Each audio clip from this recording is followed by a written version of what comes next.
Hello, film. My name's Owen. This is my director presentation. Quentin Tarantino. I picked third overall. I assume most of you heard of him. He's very mainstream. He's not like I'm not in the film like some of y'all be, so I kind of picked a more known guy. Anyway, let's get right into it. This guy's got an impressive resume, right? My personal favorites are Once Upon a Time in Hollywood and Reservoir Dogs. Those two I was captivated, and that's not usually like if I'm watching a movie, I'm fiddling over here, I'm fiddling over there. I was focused in on those hush puppies. It was real great work he's done. Probably he's also done Pulp Fiction. That's probably his most famous one. Kill Bill Volume 1, Kill Bill Volume 2, The Hateful Eight. Just the whole, like, the list goes on. The list is there. There's also others, but those are probably his biggest. Born in Knoxville, but he pretty much grew up very close to Hollywood, LA. He was dedicated to film his entire life. He wrote his first screenplay based off Smokey and the Bandit at age 14. He dropped out of high school. His first job was at a movie theater. He got in trouble for shoplifting a book. This guy, he's a born storyteller, to put it that way, right? This dude's great. He was trying to be an actor originally, but that didn't really pan out. His first Hollywood gig, was for a workout tape. It wasn't even a movie.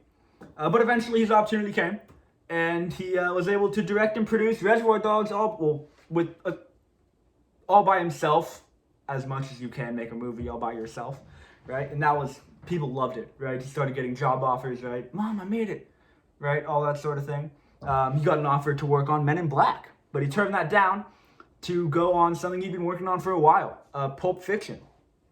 There's a little Pulp Fiction up there. He moved away from LA to get away from distractions, I think he knew that if he stayed in LA, he would want to take other projects, but he moved out of there to work. You know how our narrative project is Taylor's baby? I think Pulp Fiction's this dude's child. He loved that thing, and it turned out great.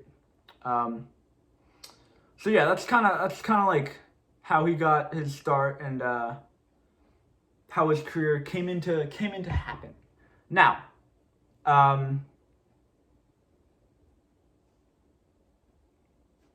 his inspirations, right? This dude, there's a lot of movies here, so I'm gonna read some of them to you because I don't know if you guys can see it. Ishtar. So that one's interesting. That one's one I want to touch on a little bit. That's not a lot of people hated that movie. When I researched it, it was said to be like one of the worst movies ever, but Tarantino loves it. Good, the Bad, and the Ugly. That's great. You guys, everyone's got to check that out. Apocalypse Now. Everyone's got to check that out. His Girl Friday is hanging up in the film room, as is Jaws. So, Taxi Driver, another great one. This dude's got, if hit me up if you want the movies he likes, because there's some good stuff. But yeah, he takes inspiration from this. And he's got his own techniques that, if you watch these and you watch Tarantino, they look a little similar, right? And he takes inspiration from stuff like this. One of the things he really likes is killing people. There's hundreds of deaths in his movies, right? Django Unchained is and not only are there people dying, like in Star Wars, a lot of people die, right? But it's kind of like, pew pew, right? No, Tarantino's not about that. He isn't having easy deaths. This guy, there is some brutal stuff going on. Once Upon a Time in Hollywood, that last scene in the house, that's crazy. That's a video clip from Django Unchained. I don't want to play it because I think I'd get in trouble. It's very violent. Anyway, so he was very influenced by the movie Battle Royale. I don't think I could say the director's name, and I don't want to put disrespect like that. So I'm just gonna call the movie Battle Royale.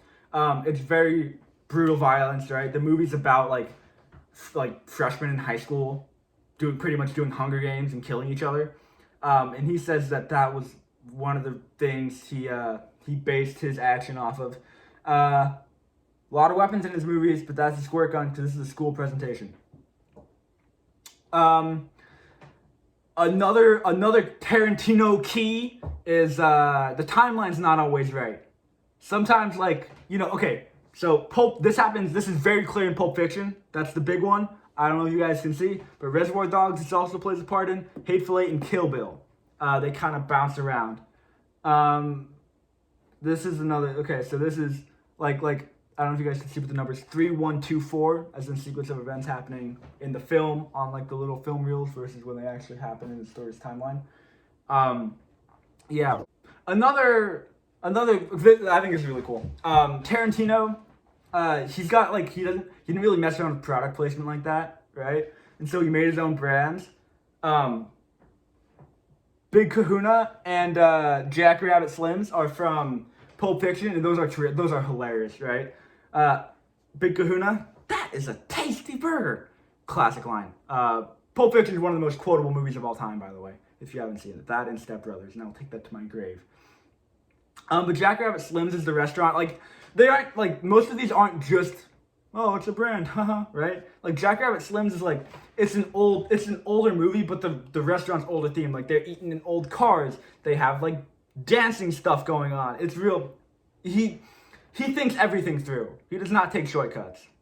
So that's another thing he's about. That's really it. That's Quentin, bro.